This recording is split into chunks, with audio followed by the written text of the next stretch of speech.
Prime Minister Narendra Modi outlines a series of futuristic goals aimed at shaping India's growth, driving innovation and positioning India as a global leader.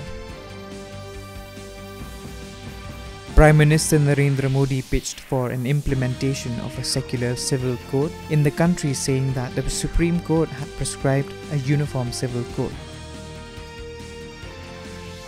India adds 3 more new Ramsar sites to wetland network, namely Nanjarayan Bird Sanctuary, Kazuveli Bird Sanctuary in Tamil Nadu, and Tawa Reservoir of Madhya Pradesh, bringing a total to 85. Prime Minister Narendra Modi today exuded belief that India will become Viksit Bharat by 2047 by overcoming all obstacles if the 140 crore people of the country resolve and move together in one direction. President Draupadi Murmu approves 103 Gallantry Award for Armed Forces and Central Armed Police Forces.